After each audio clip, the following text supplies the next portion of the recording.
বিরতির পর আবার স্বাগত। ভবিষ্যতে ইস্পাত প্রযুক্তির মাধ্যমে বহুতল ভবন নির্মাণের স্বপ্ন দেখছে এএলএম নামের একটি প্রতিষ্ঠান। এরই মধ্যে তারা নীলফামারীর জলঢাকা উপজেলায় একটি প্রকল্পে সাফল্য পেয়েছে। এই এএলএম এর ব্যবস্থাপনা পরিচালক প্রকৌশলী এইচ.এম. জাহিদুল ইসলামের সাথে আজ আমরা কথা বলবো। জনাব জাহিদ, আপনাকে স্বাগত জানাচ্ছি আমাদের স্টুডিওতে। আসসালামু আলাইকুম। দর্শক, আমরা কথা বলার আগে দেখে নিই একটি প্রতিবেদন। জলঢাকা উপজেলায় প্রথমবারের মতো ব্যবহার শুরু হয়েছে এই স্টিল প্রযুক্তির। সংশ্লিষ্টরা জানিয়েছেন, এই প্রযুক্তি ইট, সিমেন্ট আর রড দিয়ে বানানো ছাদের তুলনায় সময় ও খরচের দিক থেকে অনেক বেশি সাশ্রয়ী। অন্যদিকে প্রাকৃতিক দুর্যোগ থেকেও অনেক বেশি ঝুঁকিমুক্ত। তো আমাদের এই টেকনোলজিটা বাংলাদেশের সর্বপ্রথম, এটা আমেরিকার টেকনোলজি। এশিয়া মহাদেশের মধ্যে 4টা দেশে আছে: দুবাই, চায়না, ইরান এবং আমাদের বাংলাদেশ। আমাদের এই কাজের বেনিফিট হচ্ছে যে আমরা এটার স্পেন 120 ফিট পর্যন্ত করতে পারি। এটার মাঝে কোনো কলাম লাগবে না, কোনো নাটবোর্ড লাগবে না, কোনো কিছুই লাগবে না। আর্চটা আছে, আর্চটা এমনভাবে তৈরি করা হয়েছে মেশিনের মাধ্যমে যে ভাঁজটা দিয়ে বের হয়, এটা বাতাস বা টেম্পার দুটোই ট্যাকেল করবে এবং ভূমিকম্পকেও ট্যাকেল করবে। বাতাস আসলেও বাতাসটা সঠিকভাবে লাগবে না, এটা তো আর্চ, উপর দিয়ে বাতাসটা উঠে যাবে, উপর দিয়ে বাতাসটা উঠে যাবে। এবং টেম্পারটা এটা 30 থেকে 40% টেম্পার ও নিজে খেয়ে তারপর নিচে ছাড়বে। প্রকৌশলীরা জানান, স্টিল শিট অটোমেশনের মাধ্যমে নানা রকম ডিজাইন করা যায়, ফলে এটি দেখতে অনেক বেশি সুন্দর হয়। মজার বিষয় হলো, নতুন উদ্ভাবিত স্টিল প্রযুক্তিতে ছাদ বানাতে কলাম কিংবা বিম কোনো কিছুর দরকার হয় না। এই বিল্ডিংয়ে আপনার ছাদ থেকে 40% এমনি কম হয়। তারপরেও বাংলাদেশে এই স্টিল টেকনোলজি যে বিল্ডিংয়ের কনস্ট্রাকশন যারা আসছে, তাদের থেকে আমরা আরও 30% কমে আপনার কাজ করে দিতে পারবো। 2000 সাল থেকে শুরু হওয়া এই স্টিল প্রযুক্তির কাজ ইতিমধ্যেই এলাকায় জনপ্রিয়তা পেয়েছে। স্বল্প খরচের এই প্রযুক্তি আগামীতে গ্রাম শহর সবখানে ছড়িয়ে দিতে নিরলস কাজ করছে প্রতিষ্ঠানটির কর্মকর্তা কর্মচারীরা। ইব্রাহিম খলিল, দিগন্ত নিউজ ডেস্ক। এবারে চলে যাচ্ছে আলোচনায়। জনাব জাহিদ, ইস্পাত দিয়ে ভবন নির্মাণের কথা আপনি কেমন করে ভাবলেন এবং কিভাবে শুরুটা করলেন? আচ্ছা, আসলে আমি 2000 সনে বুয়েট থেকে আমার গ্রাজুয়েশন হওয়ার পরে আমি স্টিল প্রিফ্যাব্রিকেটেড স্টিল বিল্ডিংয়ের কনস্ট্রাকশনের সাথে জড়িত এবং এটার ম্যানুফ্যাকচারিংও আমার খুব ভালো প্রোডাকশন ইউনিটের সাথে জড়িত। তো হঠাৎ যখন আপনার বছর 3 আগে স্টিলের প্রাইস খুব র্যাপিডলি ইনক্রিজ করে, তখন আমি বেসিক্যালি খুঁজতেছিলাম যে এমন কোনো টেকনোলজি পাওয়া যায় কিনা যেটা কম স্টিল ব্যবহার করে ভবন নির্মাণ করা সম্ভব হয়। তখন আমি আমেরিকান একটা কোম্পানি এমআইসি ইন্ডাস্ট্রিজের সাথে আমার কন্ট্যাক্ট হয় এবং ওদের সাথে আমি যোগাযোগ করার পরে আমি এই টেকনোলজি সম্পর্কে আমার জানতে পারার পরে ওদের সম্পূর্ণ টেকনিক্যাল সাপোর্টটা আমাদের দেওয়ার পরে আমি এই টেকনোলজিটা বাংলাদেশে শুরু করার চিন্তা ভাবনা করি। তো এটার কাঁচামালটা কি বাংলাদেশেই পাওয়া যাচ্ছে নাকি এটা আমেরিকা থেকে আনতে হচ্ছে? এটা আসলে কাঁচামালটা আমাদের আমেরিকান টেকনোলজিটা, বাট এটা সলভ করার জন্য আমি বেসিক্যালি যেটা করি, মেশিনারিজগুলি প্রথম তো আমেরিকান অনেক হাই প্রাইস, মেশিনের প্রাইস হাই, পরে ওদের কাছ থেকে আমি ডিজাইনটা নিয়ে আমি চীনে এবং ওদের নিজস্ব এজেন্টও আছে, ওদের কাছে আমি গিয়ে সাইটে কনস্ট্রাকশন শিখে আসি এবং মেশিন কিভাবে অপারেট করতে হয়, কিভাবে আপনার সাইটে কাজ করাতে হয়, আমি নিজে গিয়ে সাইটে অ্যাজ এ ওয়ার্কার আর কি আমি সব শিখে এসে বাংলাদেশে এসে তখন আমার এইখানকার যারা ওয়ার্কার আছে, ইঞ্জিনিয়ার এবং যারা নর্মাল ওয়ার্কার, ওদের আমি ট্রেনিং দিয়ে এই প্রযুক্তিটা বাংলাদেশে উইদাউট আপনার কোনো ফরেন কোনো এক্সপার্ট ছাড়াই আমি নিজে সম্ভব করতে পেরেছি।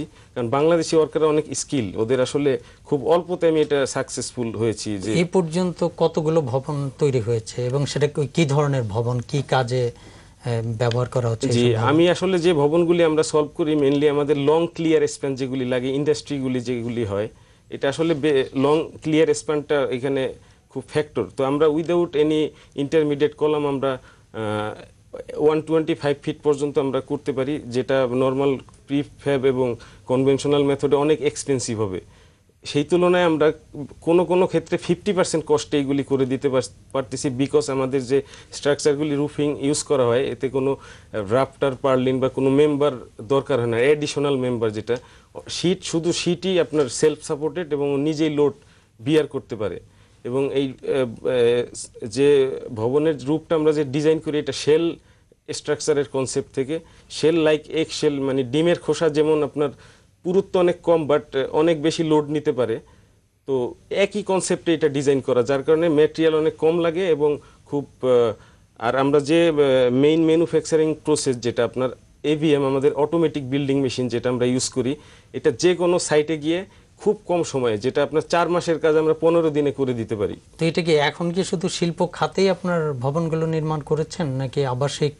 হ্যাঁ, আমি সেম টেকনোলজি এখন যেটা লং ক্লিয়ার স্প্যান মেইনলি, এটা ইন্ডাস্ট্রিয়াল খাতে, ইন্ডাস্ট্রি লো কস্ট ইন্ডাস্ট্রি যেমন পোলট্রি বা বিভিন্ন ওয়্যার হাউস, তারপরে গার্মেন্টস ইন্ডাস্ট্রি, ডাইং হাউস, এগুলি সব আমরা সলভ করছি। তো আবাসিক ভবনের জন্য কি আপনাদের কোনো পরিকল্পনা আছে? জি, আবাসিক ভবনের জন্য আমি ইনশাল্লাহ চেষ্টা করতেছি যে আমার মানে লো কস্ট হাউজিং, যেটা আমাদের মানে গভর্নমেন্টও যেটা চাচ্ছে যে লো কস্ট, যারা স্বল্প আয়ের মানুষ তাদের যে ঘরগুলি এখন ইউজ করে, সামান্য একটু বন্যা বা ঝড় হলে এগুলি আসলে আর ইউজ করার মতো থাকে না। আমি এমন একটা টেকনোলজি নিয়ে আসতেছি, নেক্সটে আমার প্ল্যান করতেছি এবং মোটামুটি সাকসেসের পর্যায়ে আছি, যেটা অল্প খরচে খুব ডিউরেবল হাউস আমি করে দিতে পারবো, যেটা আপনার খরচও 30 থেকে 40% কম হবে এবং এটা লংজিভিটি অ্যাবাউট 25 ইয়ার্স আমি গ্যারান্টি দিতে পারবো, যেটা বন্যা এবং ঝড়ের প্রভাব মুক্ত থাকবে। ভূমিকম্পের ব্যাপারে কি এটা কতটা প্রতিরোধ করতে পারবে? দেখুন, আমি বারবার যেটা আমি হাইলাইট করেছি যে এইটার স্ট্রাকচারের ওজন কম হয়, এটা অল্প ওজনে স্টিল দিয়ে আমরা এই স্ট্রাকচারগুলি করতে পারি। তো ভূমিকম্পের ইফেক্ট, ওজন যত বেশি হবে স্ট্রাকচারের, তত ভূমিকম্পের ইফেক্ট বেশি থাকবে।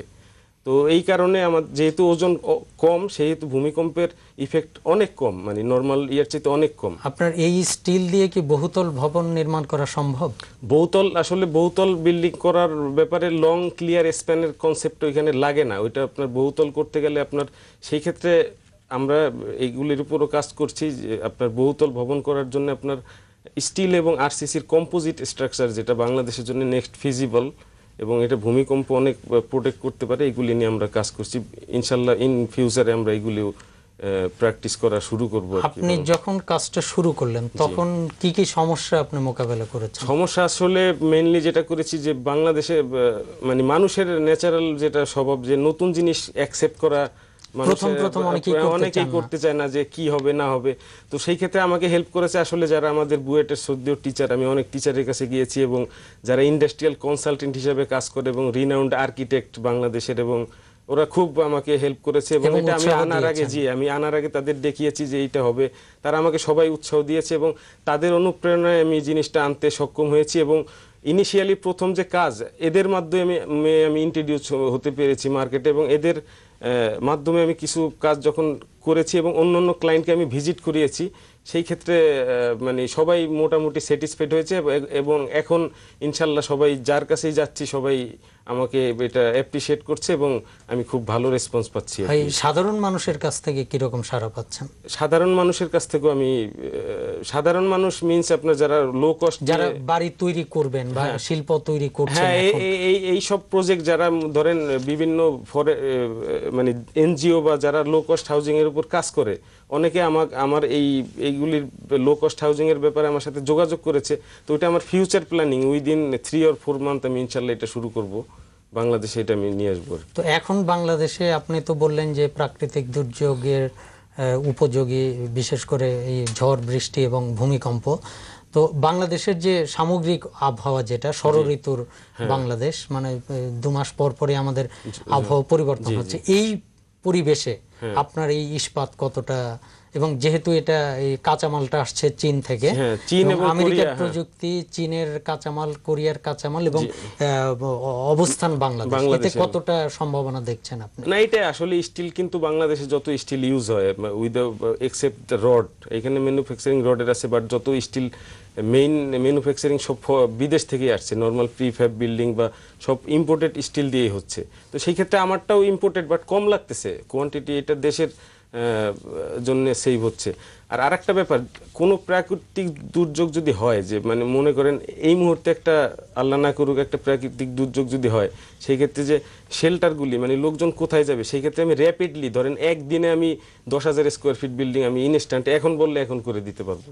এই সাপোর্ট আমার আছে এবং মানে যে কোনো মুহূর্তে আমি এটা কিন্তু ইনশাআল্লাহ আপনার পারবো। এই ভবন যদি ভেঙে যায়, মানে জি। কোনো প্রাকৃতিক দুর্যোগে যদি এই ভবন ভেঙে যায়, সেখানে যেমন অনেক ভবনে উদ্ধার কাজে কিন্তু উদ্ধার কাজ ঠিক মতো করা যায় না, ওই অনেক লোক ভেতরে আটকা পড়ে থাকে, তাদেরকে বের করা যায় না। তো আপনার এই ভবন যদি কখনো ভেঙে যায়, তাহলে উদ্ধারের ক্ষেত্রে কোনো সমস্যা হবে নাকি? খুব সহজে উদ্ধার কাজ না, আসলে আমারটা তো আসলে শেল স্ট্রাকচার, আমি যেটা বলেছি একটা শেল, জি, জি। পুরাটা একটা বডি, একদম কোনো জয়েন্টে কোনো স্ক্রু নাই, একদম মেকানিক্যাল জয়েন্ট দেওয়া হয় আমাদের, যেগুলি রিপ যেটা আছে, এটা আপনি ফুটেজের মধ্যে দেখা গেছে যে আপনার এইটা, তো এটা যদি ফেল করে, আল্লাহ না করুক, এটা ফেল করার কোনো চান্স নাই। আমরা যদিও সব কনসিডার করে ডিজাইন করা হয়, থিকনেস এবং স্ট্রেংথ সব ওইভাবেই ডিজাইন করা হয়, তারপরেও যদি আল্লাহ না করুক যদি কখনো ফেল করে, বাট এটা র্যাপিড মানে ব্রেকডাউন হবে না, কাত হয়ে পড়তে পারে, বা মানে লাইফের জন্য রিস্ক খুব মানে কম, ক্যাজুয়ালিটি কেস খুব কম। বাঁকা হয়ে যাবে কিন্তু ভাঙবে না, এই ভাঙবে না, ধরনের মানুষের উপরে ডাইরেক্ট পড়ার কোনো চান্স নাই। জনাব জাহেদ, স্টুডিওতে সময় দেওয়ার জন্য আপনাকে ধন্যবাদ। জি, আপনাদের ধন্যবাদ। জি দর্শক, স্বল্প ব্যয়ে ও দ্রুত সময়ে ভবন নির্মাণে ইস্পাত প্রযুক্তি দেশব্যাপী এখনও জনপ্রিয়তা পায়নি। তবে এরই মধ্যে এই প্রযুক্তি ব্যবহার করে শিল্প খাতে কিছু ভবন তৈরি করে এর সুফল পেতে শুরু করেছেন শিল্পোদ্যোক্তারা। প্রকৌশলী এইচ.এম. জাহিদ এখন কাজ করে যাচ্ছেন স্বল্প আয়ের মানুষের জন্য ভবন নির্মাণে, আরও কাজ করছেন বহুতল ভবন নির্মাণের জন্য। তার এই প্রচেষ্টা সফল হবে এই প্রত্যাশা আমাদের। আপনারা ভালো থাকুন। আল্লাহ হাফেজ।